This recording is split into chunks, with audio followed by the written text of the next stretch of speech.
Two PowerPoint. PowerPoint. Good.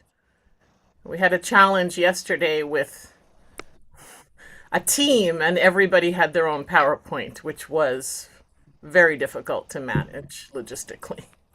Two PowerPoint. PowerPoint. Good.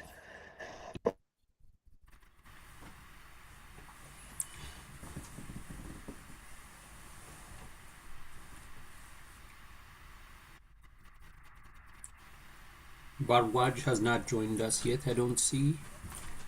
Okay, so he is not with us. Our first speaker has not joined.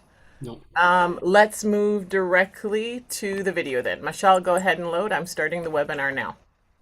So should I Farhana, do the not yet. introduction? Yeah, give me a Yeah. second.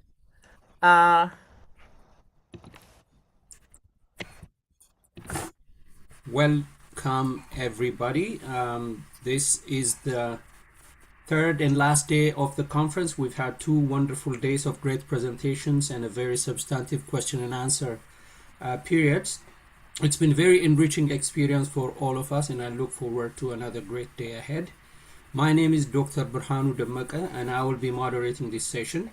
I'll help you introduce your presentation and coordinate your technical needs, supported by our wonderful team working behind the scenes, for whom we are very, very grateful. If you encounter unforeseen technical roadblocks in sharing your slides, our team will help you by running your slides or troubleshooting otherwise. I'll also help you manage your time by setting a timer for 15 minutes, which will be visible to you at the end and at the beginning, and reminding you when you have 3 minutes left in your presentation. We have scheduled time at the end of all the presentations for question and answer. I encourage attendees to submit your questions in the question and answer box. The focus in this session is resilience, sustainability, and growth. And the first presentation is a video recording, and we will play that now. Very good morning to one and all. Myself, Bhanumati VK, Assistant Professor, Department of Commerce, Government First Grade College, Hebal, Bengaluru from India, and Dr. Amit Saha, Presidency University, Bengaluru. Together, we are here to present our paper on resilience in the contemporary world, the case of Trump's 50% tariff on Indian goods.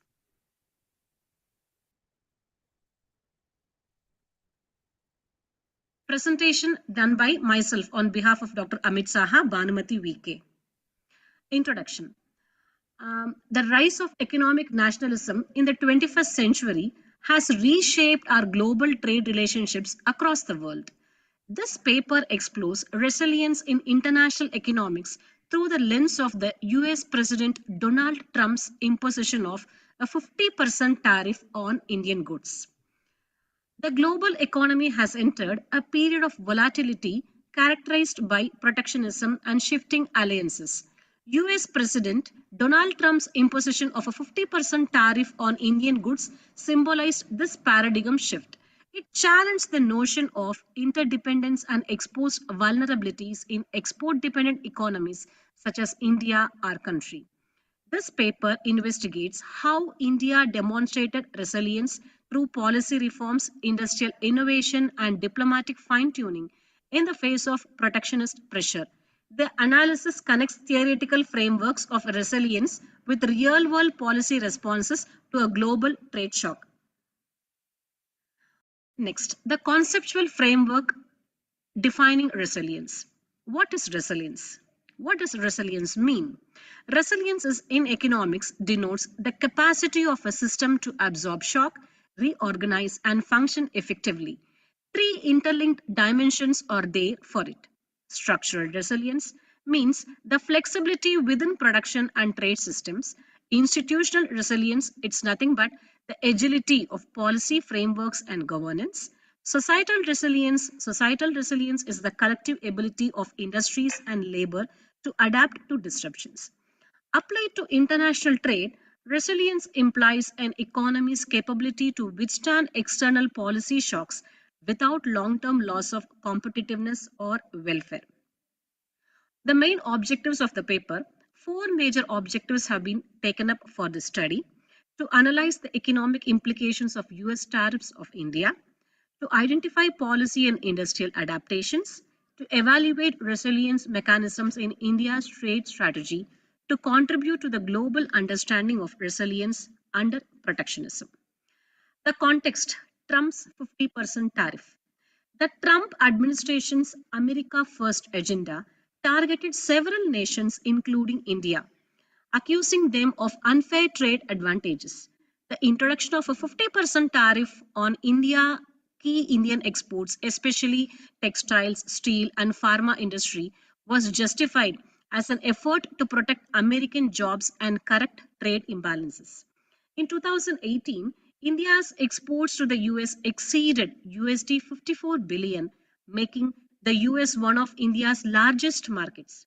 The tariff disrupted trade flows, pressured Indian manufacturers, and forced policymakers to reassess strategic dependencies on a single market. The methodology, this paper applies a mixed methodology design, quantitative data, trade volumes and export statistics from WTO, World Trade Organization, and India's Ministry of Commerce from 2016 to 2025 data is taken, and qualitative review in respect of policy documents, government reports, and speeches from trade ministries, and comparative lens, India's experience contrasted with similar US tariffs imposed on China and the European Union (EU).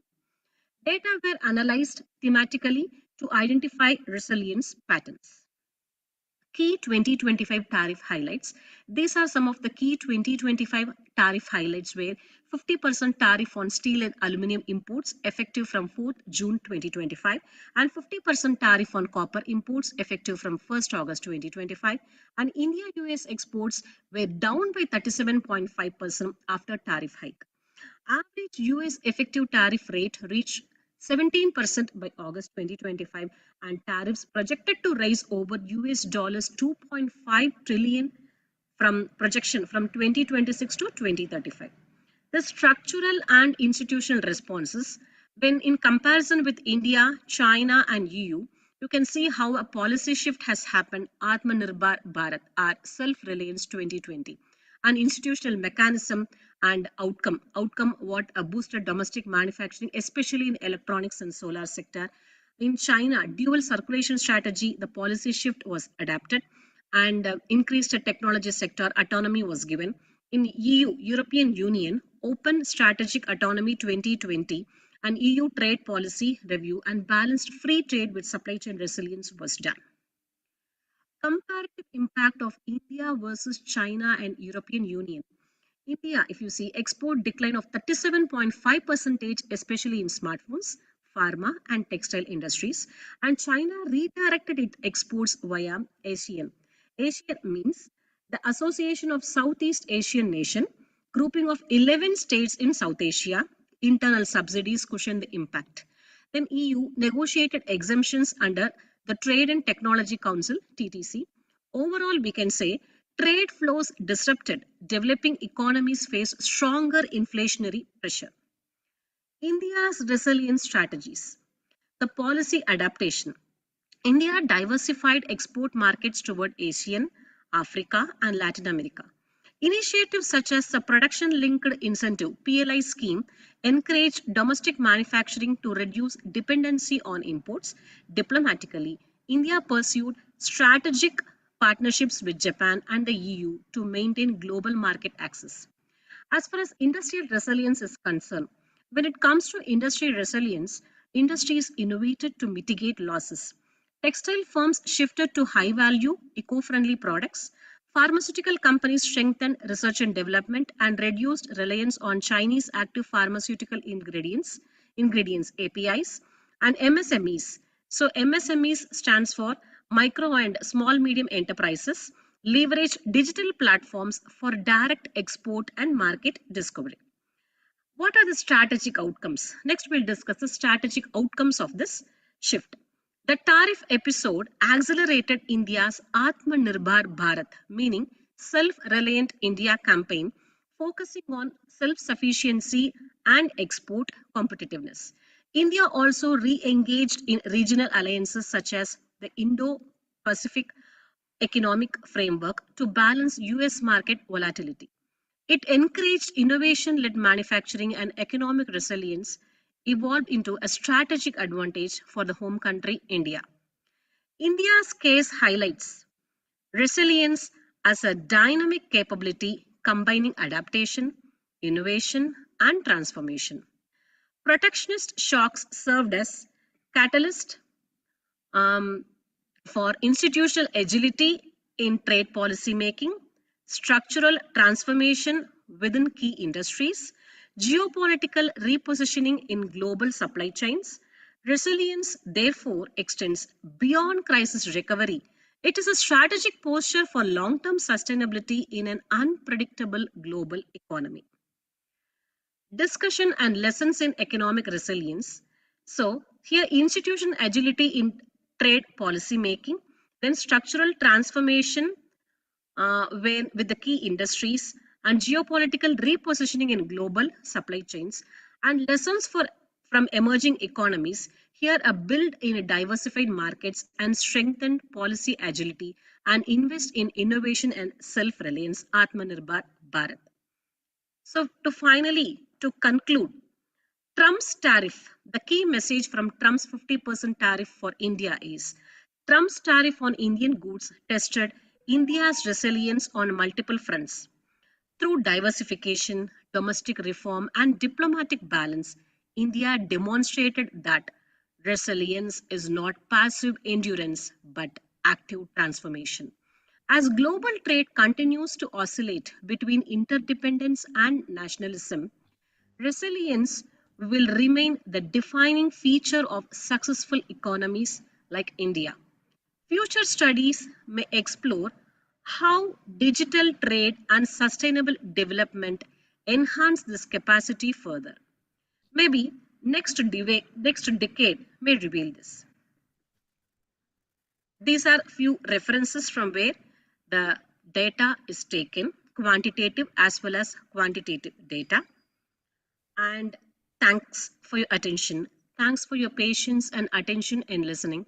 I sincerely thank the organizing team of City University Canada for giving me a golden opportunity to take part in this international conference and present my views through this paper. Thank you once again.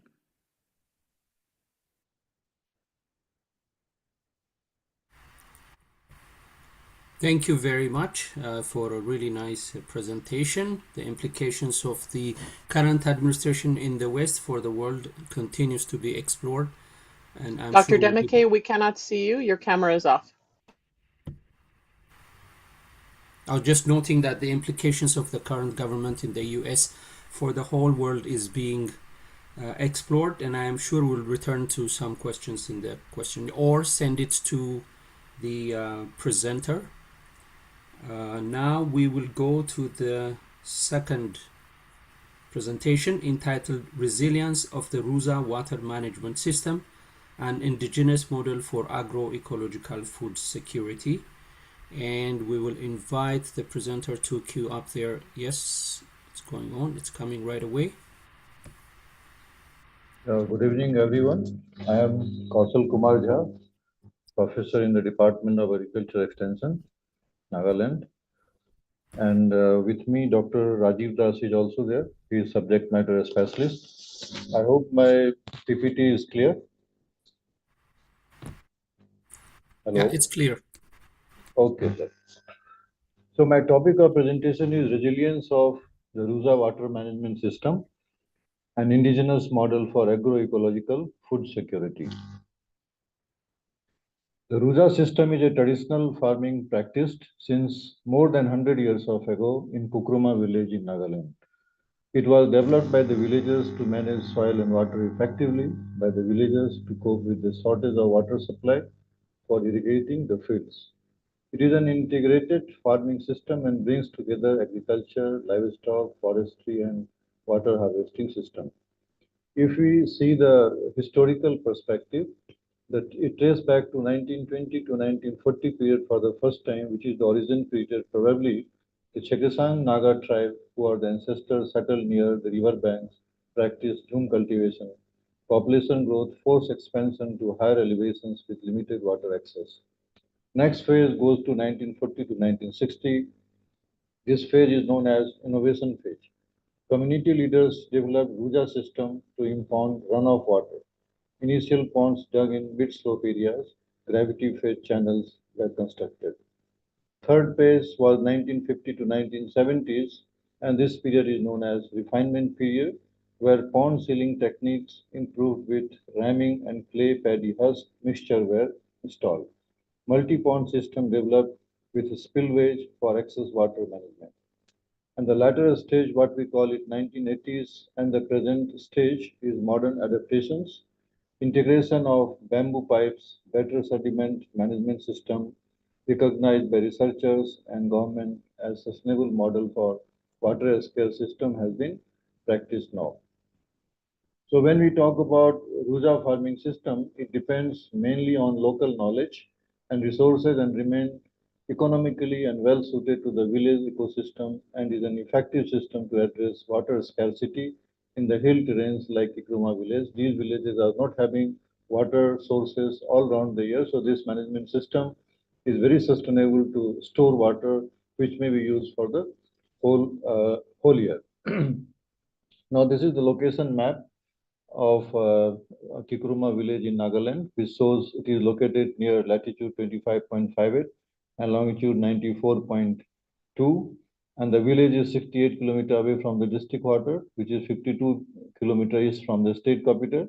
And agriculture is the mainstay for livelihood. So most of the population of this particular district are heavily dependent upon agriculture. So this district in particular is a fake district in Nagaland. Now I'll discuss what do you mean by Ruja. In international literature, Ruja system is very, very clear, but anyhow people confuse with Jabu and Ruja, so I'll give some more clarification on Ruja system. Ruja comes from the local term Ru, Ru, which means meaning rain, and Jade means deep hole. The system uses ponds that collect rainwater from the forest catchment area, which latter supports the paddy cultivation, livestock, fish rearing, etc. This system reflects strong indigenous scientific knowledge along with community efforts. Now the components of the Ruja farming system we can see here. There are various components here. Forest area is inbuilt system.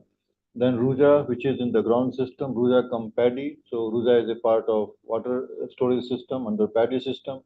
We have livestock component also, which is enriching the fertility of the soil. Vegetable gardening also grown, orchards are also grown, plantations are also taken. But the major area which is being utilized under system is more focused on paddy cultivation, where all these supporting systems are supporting Ruja farming system. Now the upper section, we can see the view of this Ruja farming system, where upper section is the village community, conserved forest area, which is located at the hilltop of the village. Strict rules are enforced by the village community regarding foraging and collecting of wild food and harvesting forest timbers.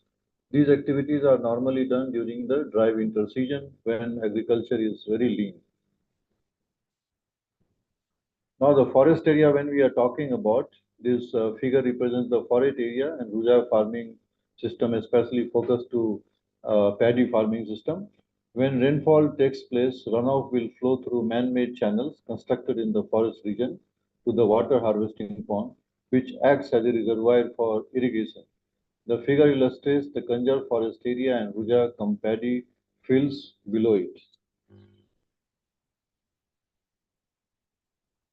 In this slide, we can see that farming under Ruja system takes place on the hill slope with a conserved forest area in the hill top. Here, this also we can see. Farming under Ruja system takes place on a hill slope with a conserved forest at the hill top. The forest is maintained by the community and serves as the natural catchment for rainwater.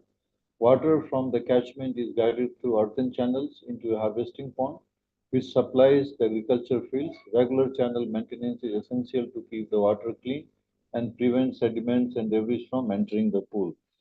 So when location and practice, farming is basically practiced on the hill slope with conserved forest at the hilltop. For the forest area is not owned by individual farmers and is maintained by natural vegetation cover. Acts as a catchment area for water. Water for catchment is directed through earthen channel as a water harvesting pond, and channel maintenance is done through necessary impurities from reaching the pond. So this figure overall shows the Kanjar forest area and the Ruzakam paddy field. So this is the detailed figure of the farming system. We can see here Ruja and Javo pictures. We can see in the left side. This is a pond structure for water management system. In the mid, the small structure is called Javo, where fish rearing is also being given. So the photograph shows different components of Ruja system, including the small pits-like structure called Javo, which is store water and support fish rearing within the paddy fields. The dugout man-made channels carry runoff from the Kanjar forest area to the water harvesting pond, which have been shown in the previous slide. The bamboo water delivery system transport water from the harvesting pond to the field. Together, these features illustrate how water is efficiently collected, conveyed, and used within the traditional farming system. Now, in this mid section, we can see the mid section of this Java farming system is the residential area where the village residents maintain the water harvesting ponds, which is called Ruja. The farmers themselves had hand dig the ponds to harvest the rainwater. The bottom surface of the ponds are thoroughly puddled and the sides are rammed and compressed. Once the monsoon rain starts, through gravitational flow, the man-made channels, the rainwater is diverted to harvesting ponds. So this is a very unique system where you can say that manual labor is also involved in form of indigenous technical knowledge. The cattle yard and dairy farms are also located in the midsection. The water harvesting ponds also serve as a source of drinking water for the cattle. Animal husbandry activities are located near and above the water harvesting pond. The water collected in the catchment are allowed to pass through cattle yard, carrying with manure and urine, which are rich in nutrients. In situ manuring is also practiced using azolla, which is also serving as a organic fertilizer, a green manuring crop, and paddy stubbles. Some farmers rear fishes in these ponds for additional income. So whatever system we can see here, all sources are organic. They are not using any chemical, no external sources. It is just a self-sustainable system that all the demands, all the requirements, inputs are met within the system. So the cattle yard and dairy farms are also located. Now we can see the water harvesting pond Ruja here. Ownership, not always individually owned, sometimes shared by two or more farmers for farming and other activities. Construction is bottom surface ram and side was plastered with paddy husk to prevent seepage. Proper ramming and maintenance allow the year round and support fish and livestock farming. The size depends upon the field area and water requirement. If field size is big, even the Ruja size will be also bigger because this will be storing water for the entire requirement of the field.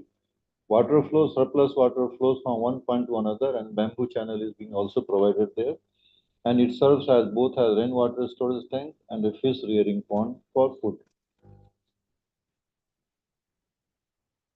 Now we can see here in this livestock and orchards here. So the figure shows the cattle and orchards at the midsection of the Ruja system. This is only a photograph to show how they are being maintained.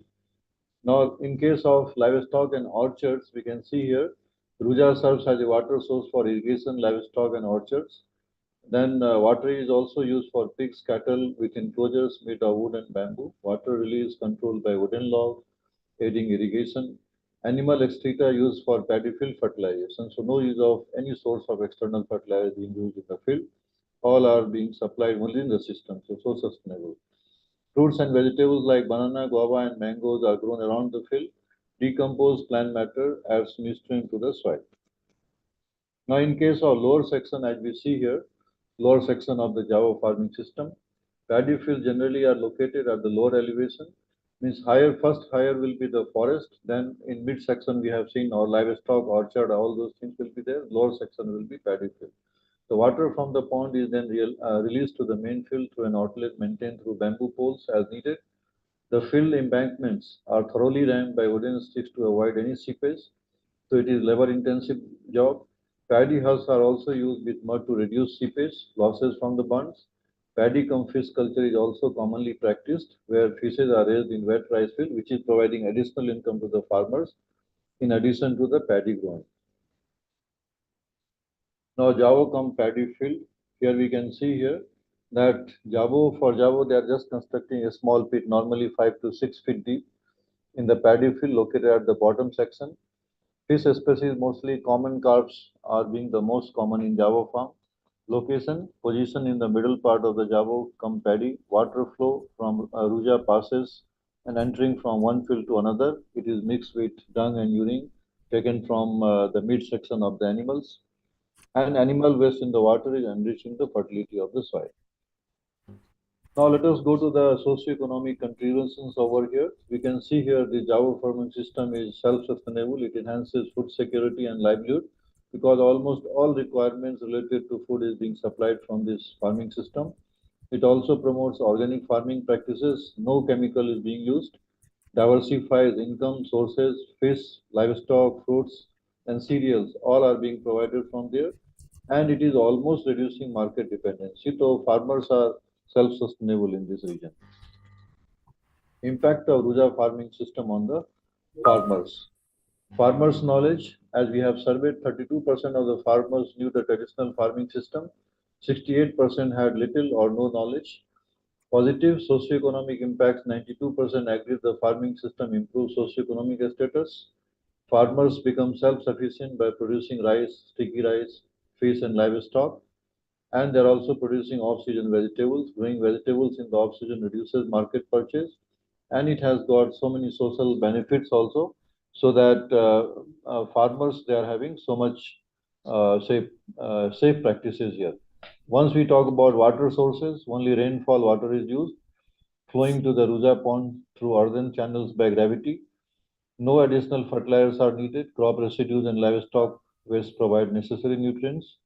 96% of the farmers agreed that system allows income diversification, and selling a sticky rice or making rice cakes, rot or jutho, which is rice wine, all are being done from there. System uses limited resource effectively to improve farmers' life. 96% of the farmers agree it enhances their food security, reduces dependency, and increases self-reliance. 100% of the farmers agreed the system preserves their cultural heritage passed down over generations. So farmers are so much satisfied with this system. Now, if you see the impact of the Ruja farming system on farmers, it has helped them to gain knowledge on traditional farming. It has also brought improvement of socioeconomic status. Socioeconomic impacts are also visible. It has also saved the cost on input because all inputs can be managed within the system. It has been helpful in improving the livelihood. It has also helped in income diversification and preserving the cultural heritage. Now there are certain challenges being faced. So pond construction is highly labor intensive, which makes the system difficult to maintain for a small household. The entire farming process depends on rainfall. So any delay or shortage directly affects the productivity. The system needs scientific support and financial assistance to improve efficiency and long-term sustainability. Heavy rains often damage the earthen channels, interrupting the flow of water to the ponds and fields. Rodent infestation and attacks by wild boars frequently destroy crops and create additional losses of the farmers. So I'll give some of the concluding points. Ruja integrates rainwater harvesting, biodiversity, and sustainable farming, creating a self-supporting and resilient agriculture system. It plays an essential role in maintaining ecological balance within the village landscape. The system stands as a strong example of Indian knowledge system, showing how traditional practices can be scientifically meaningful. Evidences indicate that Ruja contributes significantly to household food and nutrition security, reduces exposure to rainfall variability, enhances soil and water conservation, and diversifies rural livelihoods through livestock and fish-based enterprises. The robustness of the system is not only embedded in its ecological design, but also in the strength of community-led institutions that govern and maintain it. Despite its strength, the continuity of Ruja is increasingly threatened by shrinking youth involvement, weak infrastructure and market linkages, and heightened climatic uncertainties. A lack of formal recognition within the agriculture and water management policies further limits its expansion. To address these concerns, a blended strategy is required, one that respects indigenous wisdom while integrating modern scientific tools such as farmer-centric extension services, ICT-enabled advisories, institutional incentives, and improved post-harvest and marketing infrastructure. Findings of the study underscore that RUSA is not merely a subsistence-oriented farming method, but a living cultural system embodying resilience, ecological stewardship, and collective responsibility. Strengthening and maintaining RUJA can secure local livelihoods while also offering globally relevant lessons for climate resilient and sustainable agricultural transitions. Continued preservation, community participation, and scientific support are needed to ensure its long-term sustainability. Thank you so much. I thank organizer to give me this wonderful time so that I was able to share my opinion and my findings to all the audiences across the globe. Thank you so much. Thank you very much for this wonderful presentation. Thank you. Now we will go to the next presentation entitled Green Economic Growth Integration Among Green Environment, Globalization, and Environmental Taxes, Euroland countries in the pathway of development over the last 50 years. Please share your slides. It's coming up. And introduce yourself, if you don't mind, in the language of your country of birth, and take it away. If you can put it in the slideshow. Yes. Bună ziua! Sunt onorată să fiu prezent astăzi în această conferință. My name is good day, good afternoon, good evening, and good morning. Do you hear me? Yeah. Yes, but we cannot We could- see you. Your camera is off. Okay. Just a moment.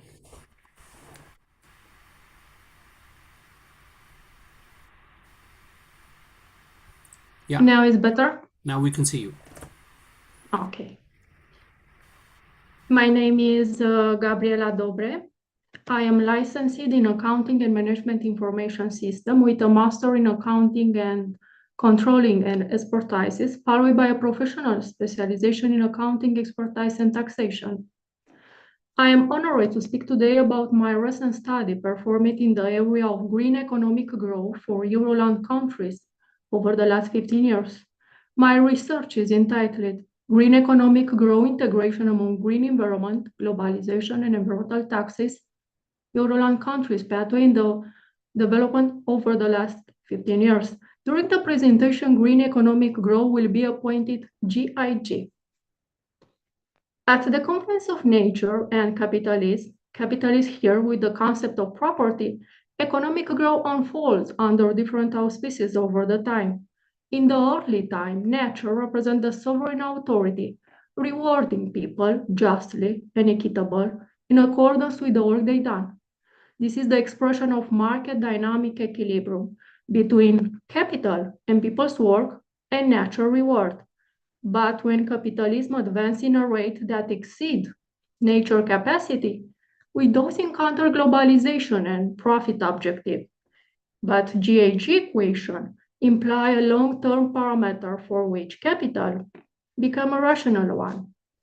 Following green economic growth in the scientific reference, it is noted a common denominator in the form of social responsibility on which is built the strategy for capacity developing, get up with investment and capital formation, and strong government and robust policies. Under the circumstances presented, the reason for studying green economic growth in Euro countries are: Euro represents the same currency at the confluence of different culture, economies, and different political regime. Euro operates in a multinational single market. Create a single market for countries with an open economies and for countries that have experienced a centralized unique economy. Euro is resilient in a decentralized market with a different political system, starting from monarchies to democratic and socialist republics. Achieve a convergence of economies with different specialization, some oriented toward innovation and technologies, Some specialized in services like tourism or digitalization, or to work on summer economy. Studying green economic growth through Euroland countries, this research is grounded by the following theories.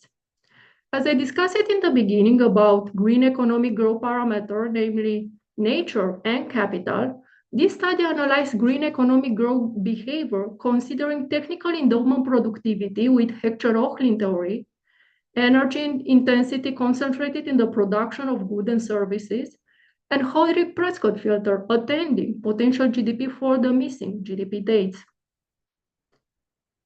During the study, green economic growth is at the confluence of globalization, green environment, and environmental taxes.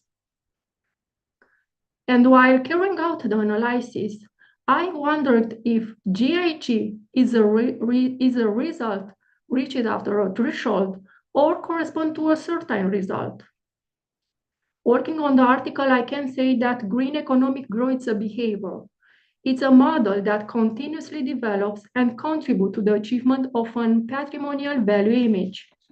During the methodology, database was extracted from World Bank, OECD, Eurostat, COFEM, IMF for 74-2023 period.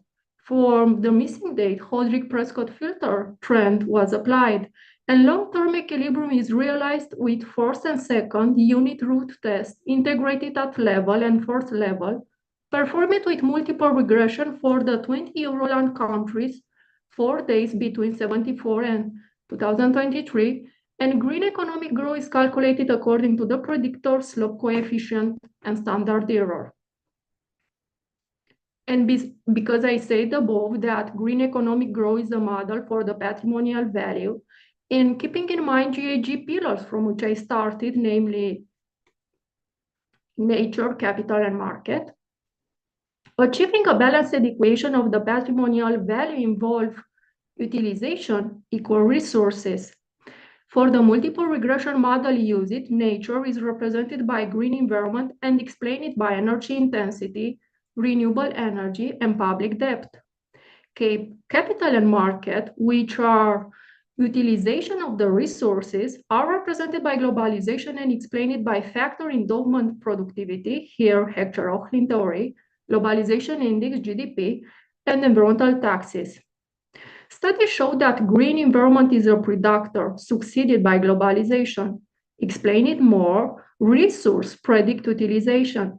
And this represents a postulate because when utilization exceeds resources, represent an act to the detriment of GIG. Technical production endowment, here Hechter-Ochlin theory, and renewable energy average, explain it with the green line, is lower compared to the rest of the variables, but their behavior is significant in GIG as a result of the impact of the other parameter, alongside which they perform the economic function through the accumulation of the effect between production technical endowment, renewable energy, energy intensity, and globalization index. They realize a significant probability in GIG. All through the high level of energy intensity average can be an indicator for economy performance. Energy intensity represents the quantity of energy needed in order to produce goods and services.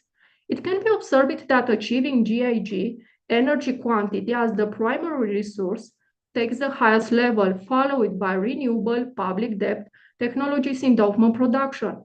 Moreover, globalization index, GDP, and environmental taxes are significant in GIG, but the analysis highlights the cost deduction, which we'll discuss later. Energy intensity is an indicator for the traditional energy. Produce it with a low technological endowment and trade it at highest prices to the detriment of the renewable energy, concentrated in energy intensity, obtained at low prices due to the significant presence of sustainable technologies.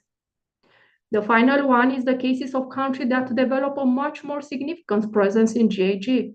Is the cases of the Nordic European countries, where energy intensity used to produce goods and services is obtained by the capacity to concentrate energy produced by the renewable in the total energy input. In these cases, resource utilization crystallized investment made in technologies, frees up a margin for outputs, means for goods and for services, develops activities in favor of green environment, and lower environmental taxes. Furthermore, environmental taxes and GDP reflect market characteristics and are correlated with globalization. As market economies realize with a high level of technological production, it generates sustainable outputs and lower environmental taxes. Or environmental taxes can become critical for economies less oriented towards sustainable growth. Under the dome of a single market and a single currency, each country manages economy according to its own philosophies and principles. Countries oriented to a liberal economy and constructivist policies interconnect their own policies with those of countries that come from a centralized and consumption-oriented economies. Green economic growth crystallized two great counterparts. Actions represented by the totality of utilization and authority that govern this utilization with a common responsibility for society and for the environment. In favor of society and environment, actions start with a strategy for capacity building, developed in order to achieve resources, means inputs for economy, that generate productivity, outputs for the market. But when productivity creates environmental warnings, this means negative externalities and a subsequent cost achieving green economic growth. Environmental warnings generate environmental standards followed by environmental taxes. And at this point, environmental warnings represent a cost deduction for GAG? And the answer is yes, it is. For Euroland countries, environmental taxes depict two cases. In the case one, for economies with prevalent capital, environmental taxes subscribed from environmental policies represent an indirect cost, deducted from investment and gross fixed capital formation. For the case two, for economies with capital scarcity, environmental taxes represent a cost deducted from the consumer economy, means from GDP. Regarding the second counterparts of GIG represented by authority, the accountability is represented by a strong government and robust policies. In this regard, the European regulation established international carbon credits, domestic permanent carbon removal under the EU emission trading system, and carbon sequestration, meaning capture and forming them. Accountability of the study. The study performed a model that highlights green economic growth behavior at the intersection between green environment, globalization, and environmental taxes that think a nexus between resources and their utilization, the predictive behavior of green environment and its capacity to generate green externalities in GIG, the importance of economic theories that highlights resource behavior in accordance with their utilization, and the centralized endogeneity effect. In short term, green economic growth enhances productivity and GDP, contribute to monetary policy and capital formation that generates loan demands and inflation. Thank you for your audience.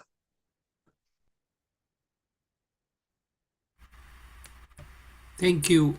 Thank you very much for a very insightful presentation. Appreciate it very much. Now we go to the next presentation, and it's a video recording. So we will cue that up for you right away. And here we go. Hi, my name is Dana Marie Ramjit, and today I want to explore a pressing question. How can we govern effectively when crises, pandemics, climate shocks, technological disruptions, and geopolitical conflicts unfold faster than traditional hierarchies can respond? The framework I will present, cross-border synchronization, offers a way to achieve coordinated action across borders while preserving institutional autonomy.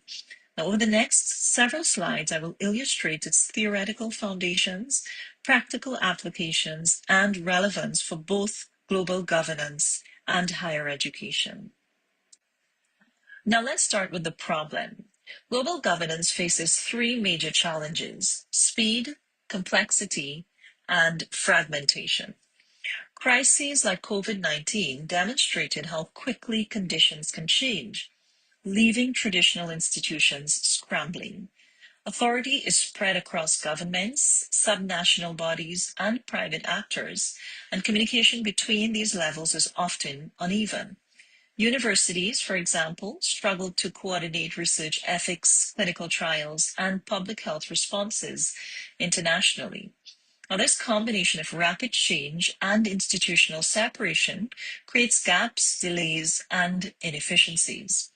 Conventional hierarchical governance cannot bridge these gaps alone.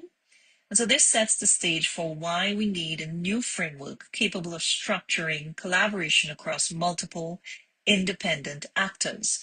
And that brings us to the conceptual foundation of synchronization.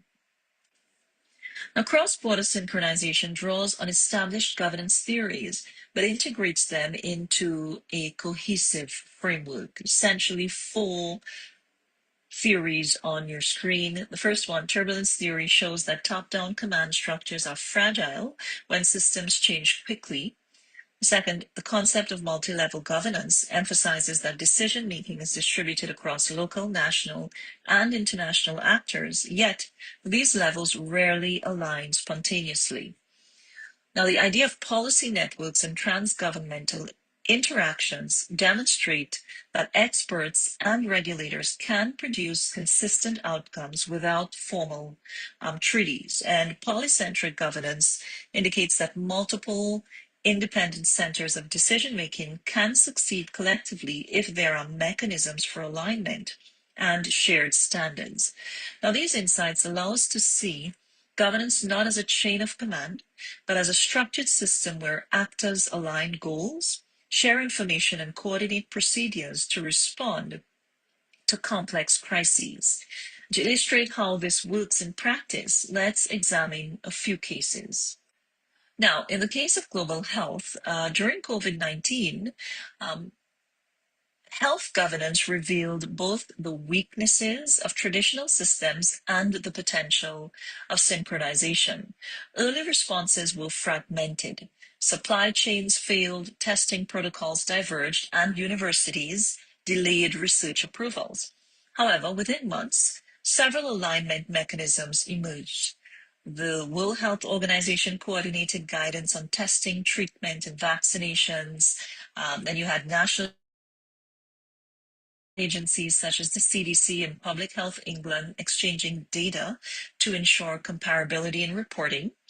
And we also had higher education institutions establishing cross-border research groups to standardize ethical approvals, data collection, and even clinical trial protocols. These examples show that alignment is possible without central control, though structured collaboration, shared standards, and continuous communication remain critical. Now, this principle is not limited to health. It also applies in other areas like climate governance, where alignment takes a different form. Now, climate governance illustrates how synchronization can operate in voluntary and decentralized systems. The Paris Agreement, for example, relies on countries submitting nationally determined contributions within a shared framework of reporting and assessment. So subnational actors, such as cities, universities, and regional networks, participate through initiatives such as the C40 Cities or the International Sustainable Campus Network. Now, these networks standardize emissions accounting, track performance, and even coordinate implementation. Just as universities aligned protocols in global health, these climate networks ensure comparability and collective action without requiring centralized enforcement. And so the lesson here is clear. Structured, mutually intelligible processes can generate coherent outcomes, even among autonomous actors. Now let's consider the even more challenging context of digital governance. Now, the digital landscape presents unique challenges due to the spread of innovation and, of course, jurisdictional differences. For example, the EU's GDPR, while legally limited to Europe, has influenced firms and regulators globally. The AI governance frameworks, such as the OECD principles, establish common ethical and technical standards, and universities comply with these frameworks for data protection and international research collaborations. Now, these examples highlight how alignment can be achieved through common rules, professional norms, and cooperative enforcement rather than a single governing authority. And along with the previous cases, they demonstrate that synchronization is not theoretical only, but it is observable, practical, and critical for both policy and institutional management. Now, from these cases, we can draw three theoretical insights. The first is that synchronization moves governance beyond a state-centric view by incorporating diverse actors from civil society, private sector, and even higher education. Second, it ensures integration across domains. Policies, standards, and procedures are aligned across multiple levels of authority. Third, legitimacy is derived from transparency, consistency, and adherence to shared protocols rather than legal mandate alone. Now, these insights provide a framework for understanding how governance can achieve stability and effectiveness in complex, turbulent environments, but we must also consider the limitations. Now, synchronization is not a universal solution. Power imbalances, for instance, can distort alignment, as seen with vaccine nationalism or even inconsistent carbon accounting. Institutional capacity varies, and some governments and universities cannot fully participate in cross-border networks. And then you have geopolitical competition that can create parallel conflicting networks. So essentially, successful synchronization depends on sufficient technical capacity, willingness to share information, and adherence to agreed standards. And recognizing these challenges is crucial for designing feasible governance strategies in contemporary society. In terms of policy and practice implications, to implement synchronization effectively, actors should focus on 5 practical measures. The first one, establish permanent platforms for communication and decision making. Second, align policies and procedures across levels, talking local, national, international, without undermining autonomy. The third, monitor compliance, share data, and track outcomes in real time. Fourth, include marginalized and under-resourced actors to maintain equity and credibility. And 5, leverage digital platforms, collaborative networks, and of course, secure information systems. In sectors like higher education, this translates to coordinating research collaboration, to standardizing data protection, to developing joint emergency response protocols across institutions. Now, what should future research focus on? First, comparative studies across sectors, regions, and institutional types to identify what enables or blocks synchronization. Second, understanding the distributive effects on less resourced universities or states. Third, investigating how digital tools, data platforms, and AI can support cross-border synchronization. And finally, empirical studies across different sectors to assess the effectiveness of synchronization in achieving coordinated responses, knowledge sharing, and operational efficiency.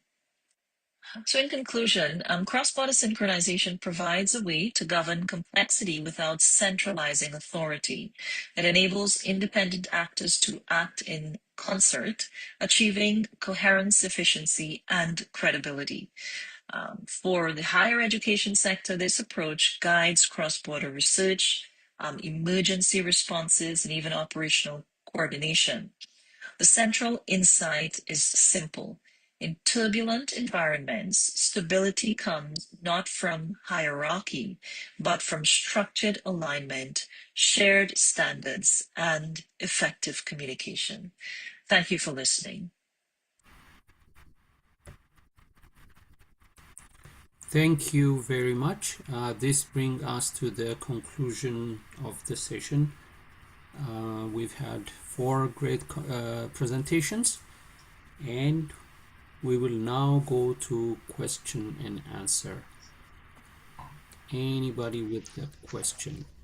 Dr. Linder, you have a question. I have many questions. Let me just get my camera on. It popped off. Hello, everybody. Thank you for getting us started with some wonderful presentations. Very, very interesting. The thing I love most about an interdisciplinary conference, for those of you who know my background, I'm a clinical psychologist, but I love interdisciplinary conferences because it is the format within which I get to think about things I've never thought about before. And some of the topics that were raised in this session are things I've never talked about before. So that's wonderful. What I'd like to do, I have two questions to start, and then I'll let other people have a turn. The first is for Dr. Jha, and then the second is for Miss Gabriella.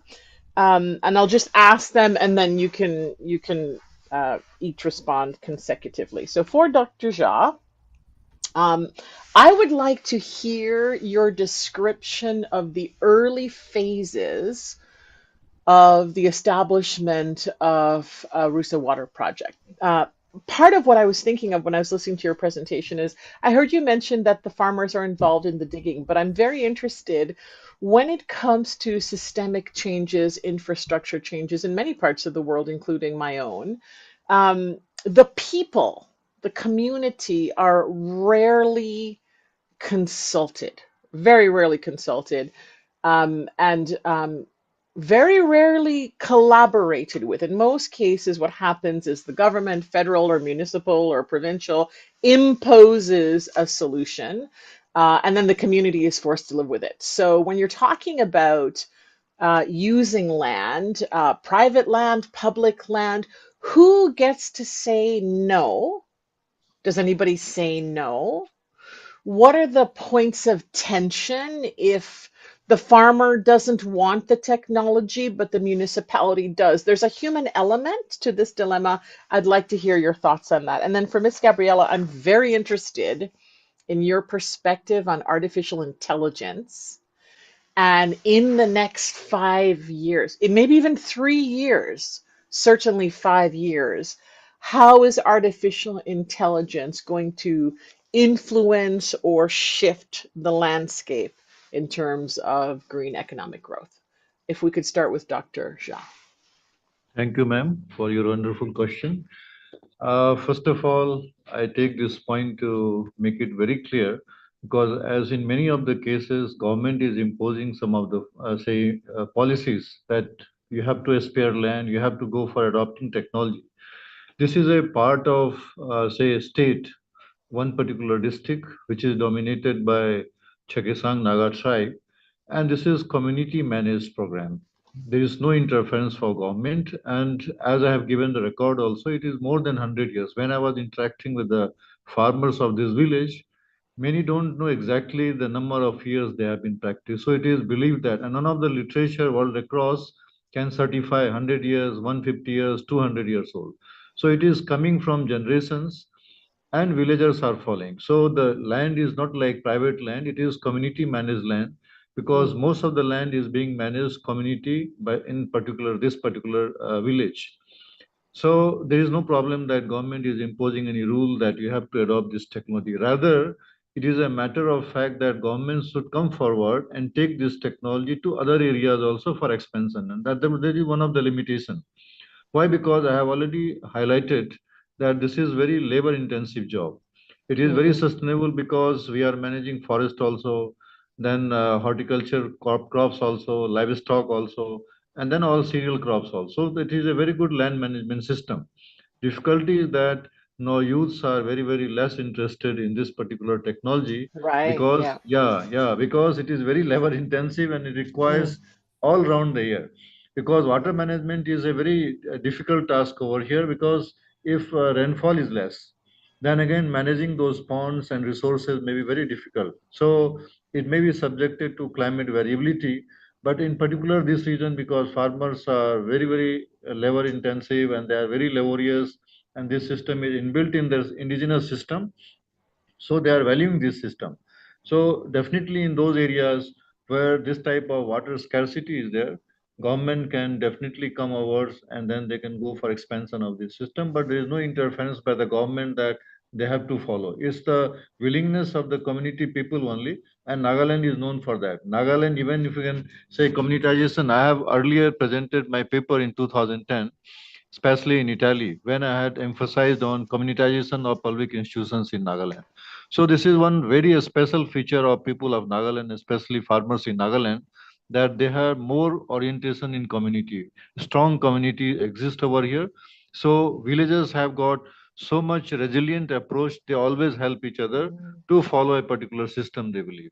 So there is no problem that government is not supporting or government has any interference.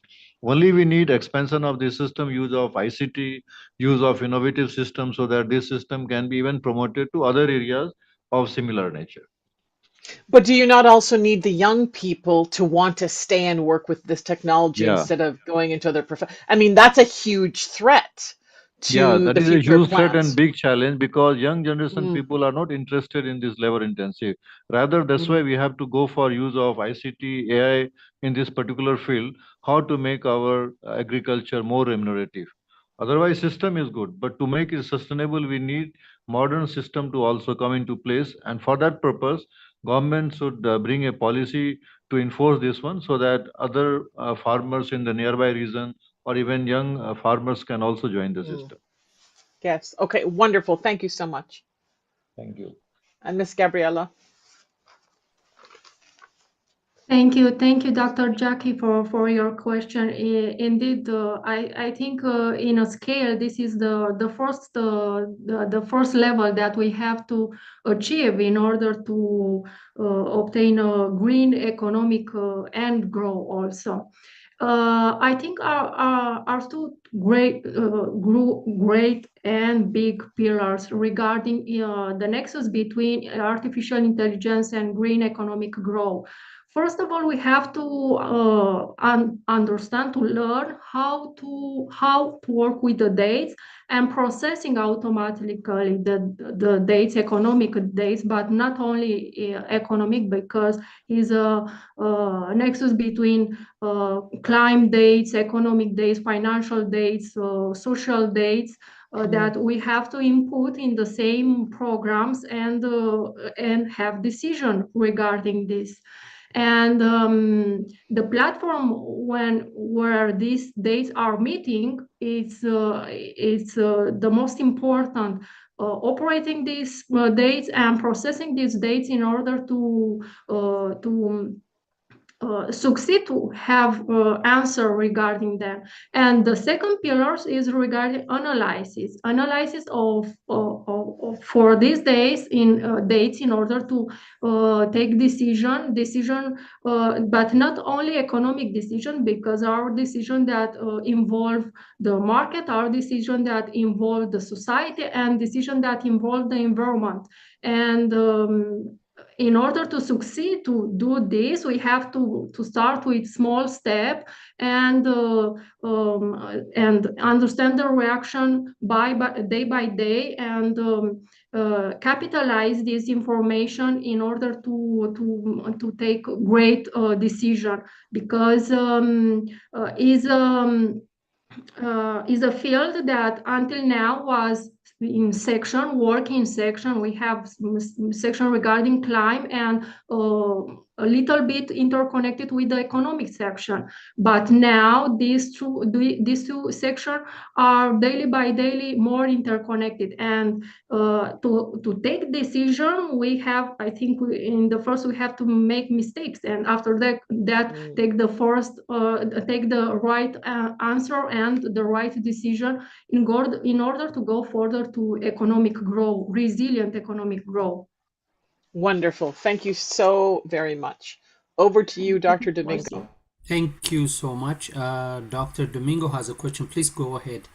Yes, thank you so much for both of these presentations. As Dr. Linder said, these subjects are so fascinating when it comes to sustainability. And my question was for Dr. Jha, with the, again, Ruja water management system I am thrilled to learn about these techniques of farming and water management coming from my family background who share similar stories in their part of the world where my family is from. My question is along the lines of Dr. Linder when it comes to some of the sustainability over time and the youth perhaps not being as ready to, jump into uh, pounding the lake and getting things ready.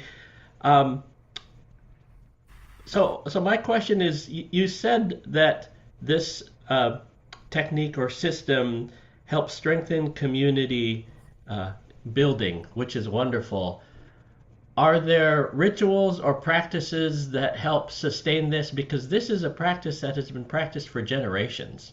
And I think it's wonderful that this knowledge is passed down. But are there ways that this is passed down um, that you have found that are successful?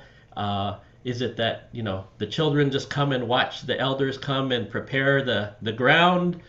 Are there rituals, celebrations to do this, or is it just if people want to do this, you have to do this because you're part of the community? Is this just an embedded value?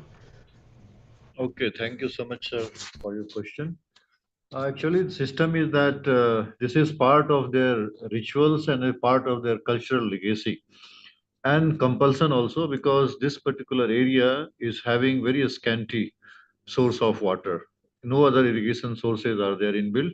So they have developed this particular system of water management, which is coming from centuries. So problem is that youth generation, because of this being so labor intensive, they are showing less interest. Doesn't mean that they are not coming forward and they are not watching. They are participating, but the willingness of participation is getting little lesser as we are moving towards future. So it's a matter that yeah, in the coming areas that may create some problem or may threat also whether how the villagers will be able to manage. But till now they are able to manage. Of course, the zeal of going ahead with this system is little less. And as we know that government is always promoting some high-tech agriculture now.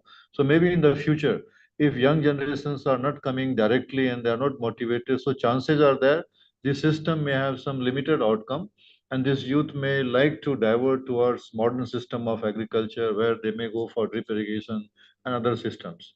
So likely chances may be there, but till now, because this is embedded in their system of culture, they are celebrating. Even I think planting season, harvesting season, they have different types of rituals and then say following so many types of ceremonies. So as it is a part of their cultural legacy, so they celebrate, and that's why it is going to the system without much problem. But as I said, willingness of youth participation is little less because of being labor intensive and so many other options these days apart from agriculture. No, thank you. And just you shared some of the crops of the rice and the sticky rice and even the rice wine that was produced is Yes, sir. fascinating. So Sir, thank you. because this system is incorporating major focus is rice because rice is a staple fruit of a staple crop of this particular area. But apart from rice, because this topography and environmental conditions are so conducive, so livestock also, horticulture crops also, forest also, all are thriving very well in this particular system. That's why I can say that system is so sustainable. They are not using any chemical inputs. This is very also wonderful. These farmers and most of the farmers in Nagaland, they are not using chemicals. So with this inbuilt system of fertilizer, only from organic sources they are using. Water also pure, so no contamination at all, and system is thriving well. So in addition to paddy as a crop, they are getting additional income from fish also because in the rural system, fish is being also contained over there. So when water level of paddy goes down, fish goes into that system. A small pond which is called Jabo, which is inside the paddy field, and the bigger one is Ruja. So all these systems are working very fine. Thank you, thank you. And I have a question for Miss Gabriela. Thank you for a fascinating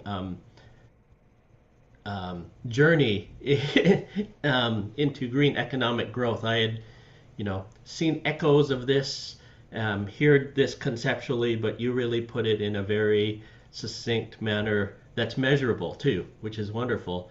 My question is, more a curiosity of those countries, let's say in Europe, that are maybe taking the lead in doing this, or is it just a collective? Everybody, let's do it.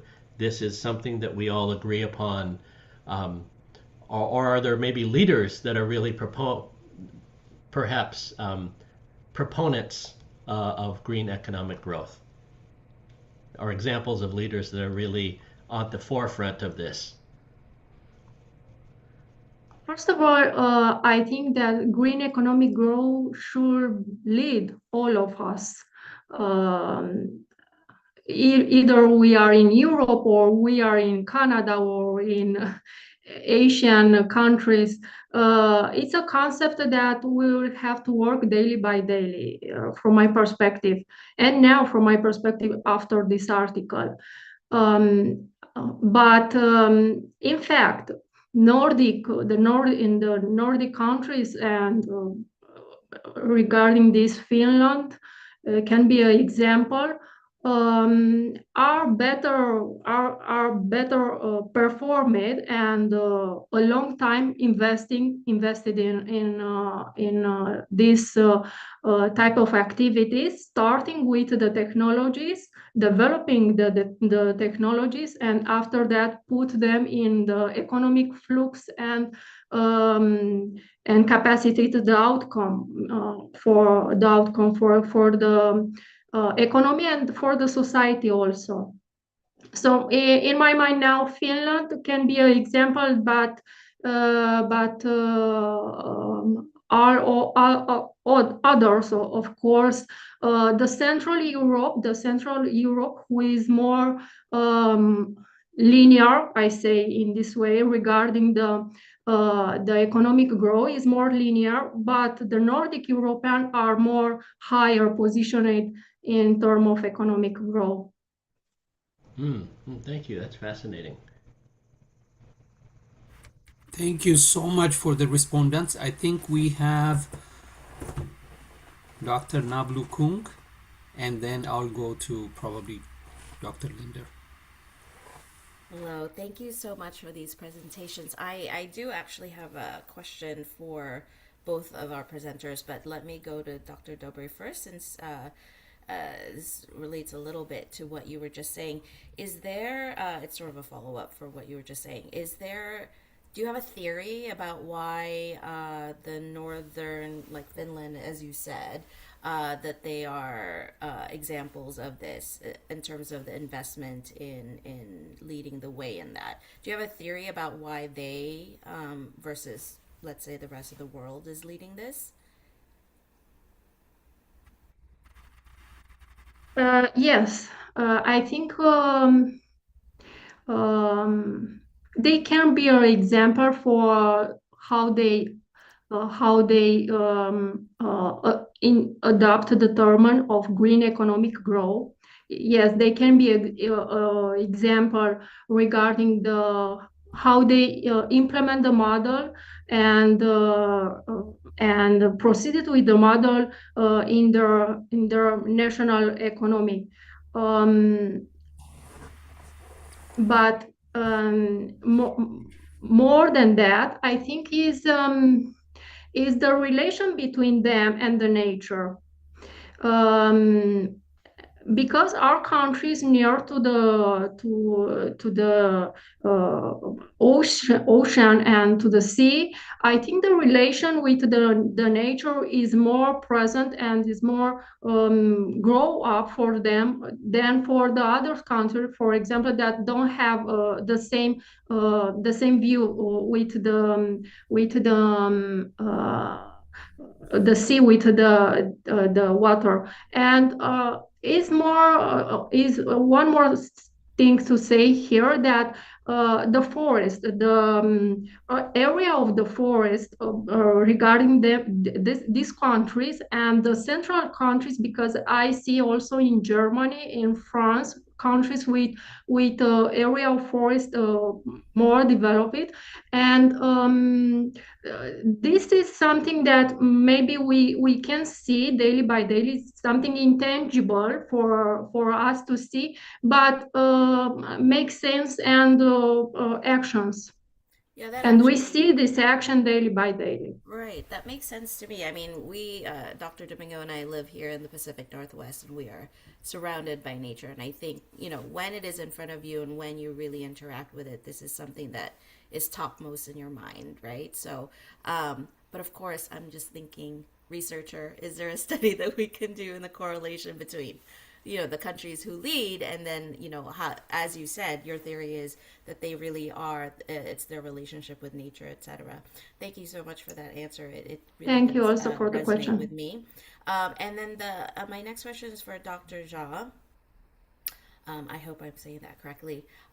You had said in your abstract that this system is sort of a part of the culture, right? It's a cultural thing, but that there is now sort of starting to be a recommendation of a blending of sort of these more modern elements with this cultural, indigenous sort of led type of system. Do you think that that blending, or the introduction of the more modern stuff is going to sort of change that cultural portion of it? And if so, in what ways? Yeah, thank you for the question. Right now, Indian system is going fine, but what I suggested, if modern systems are also coming, it will be able to attract youths, because youths won't be able to continue with the old system because that is very laborious and manual system. So suppose if you have some drip irrigation system, we have use of IoT or AI in the system coming over there. So it will be bringing about the system more resilient and more easy for them to follow. So definitely we need to bring about certain changes in our agricultural system as per the focus of the need of our. So definitely that system is going to help, not going to evade one, but it is going to help and bring other persons and youth also to bring into the system and make the system more stronger. Uh, so yeah, that's the rationale, and it's beneficial, that this does continue. Do you think it would change a little bit of how that system works in terms of sort of the entrenched cultural piece of it? Yeah, it is expected that system may change as we introduce the modern system. It is definitely going to change, especially the ease of cultivation, and the drudgery can also be reduced. But otherwise, because say main context is that this is a very water scarce system, and that's why managing water system is very important here. So if we have some modern system of management, all these systems, so system will be more resilient and easy to manage. So definitely we'll expect some better result in the future. Okay, thank you. Thank you very much. Before I go to Dr. Linder, I'll have one question for Gabriela Dobre. I hope I said your name right. Um, so I don't think I've heard anything about how the Trump administration has imposed levies or tariffs specifically on Romania. But Romania is part of the European Union, and you still have about 20%, I think, tariffs on car manufacturing and 25% on other goods. Do you think that Romanian economy, and I have to preface this by saying also the one of the presentations we heard today focused on how India effectively has been managing the tariffs imposed by the US, and how they found innovative ways of circumventing some of that pressure. Um, do you see those policies from the US administration impacting the effort to alleviate some of the issues that you addressed?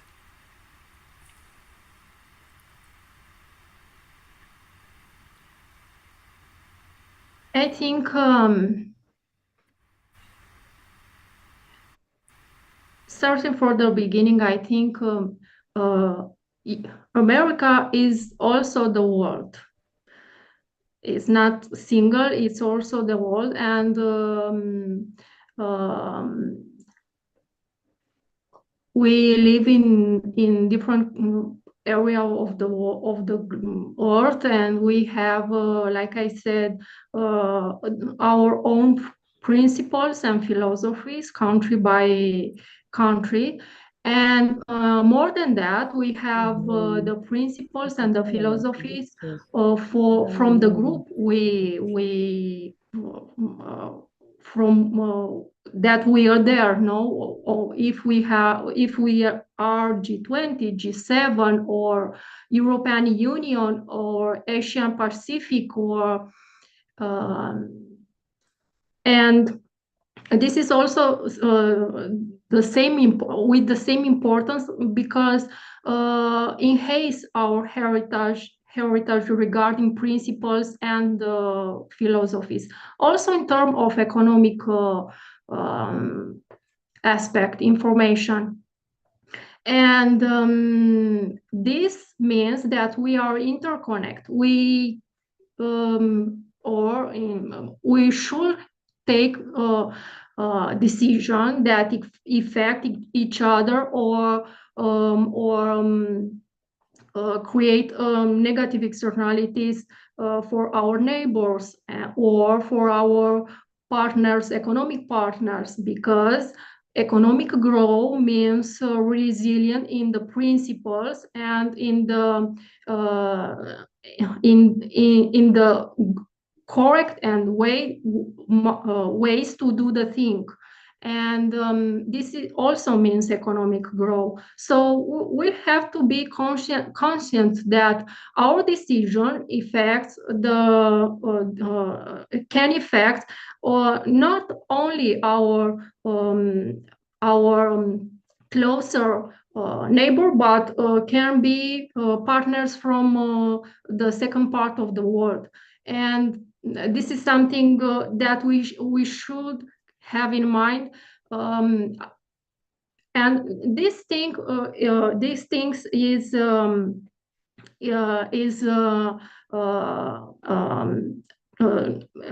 in fact not something new, but these days is something that is in the title, I think, through the economic growth. And for that, I think that even we spoke about Trump administration or other kind of administration, we should see the nation near us like a partners, and not something that we have to gain something easy or without effort.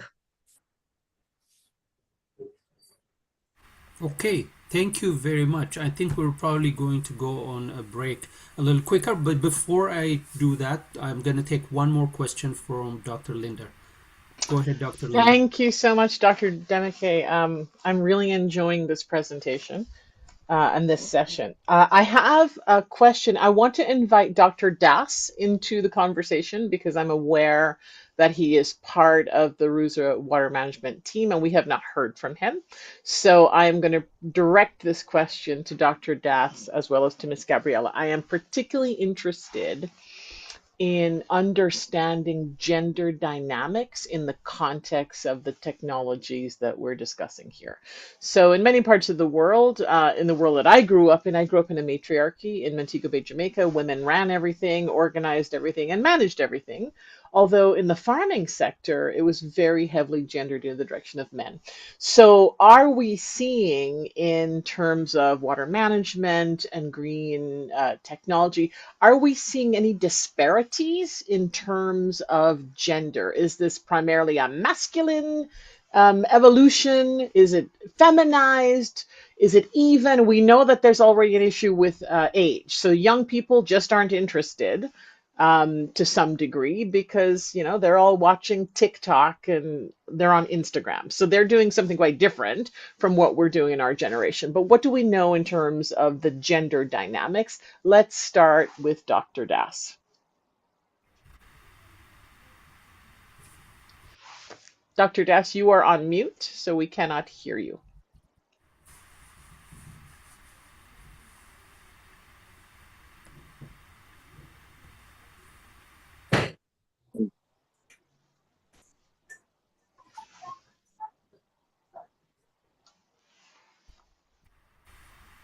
Dr. Das, are you with us?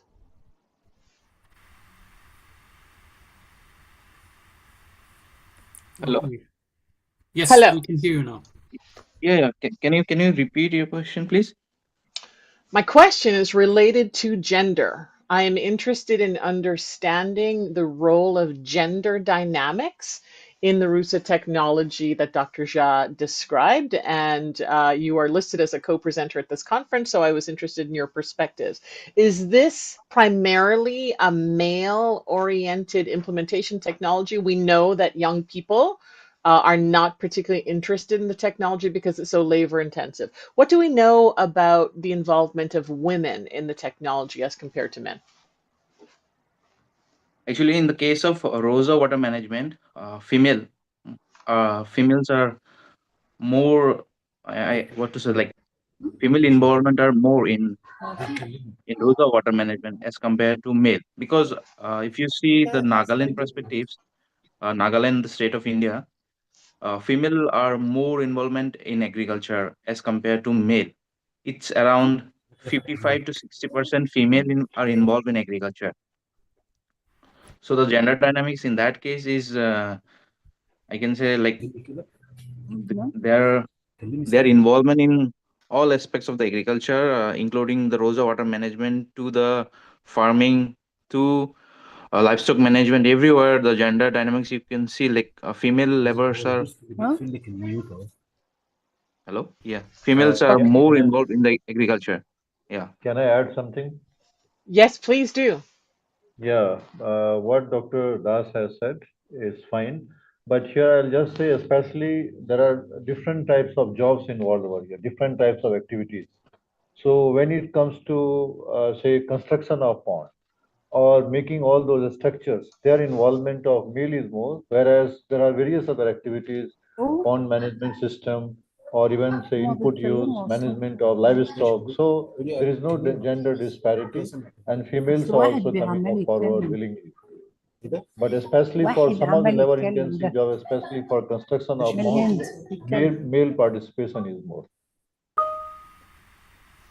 Thank you so much. I'm just going to, before we go to the next speaker, Dr. Montasser, you keep turning on your microphone and we're turning it off because we can hear your background noise. So please leave it off unless you have a question that you wish to ask. Okay, Miss Gabriella, could you speak to the gender issue in terms of your technology? I think gender representations, in fact, is about the gender representation, and in Romania, but also in Europe, uh, is a public information. Enforced is a regulated public information regarding the rate between men and human and woman, and this is a criteria for the board members, also regarding the national representation, and it's a duty for starting with the company to make public the rate between men's and women's regarding their participation. So it's a public information, is accepted already, is something that is implementing at most of a year in Romania also. And this diversity is pillars in green economic growth, and is something that should be developed much more in the future. Okay, wonderful. Thank you so very much to all the presenters from this session. Thank you very much. That should be the conclusion of the first session of the morning. We'll take a break and be back here at 10:20. So in about 50 minutes. Thank you very much. See you later.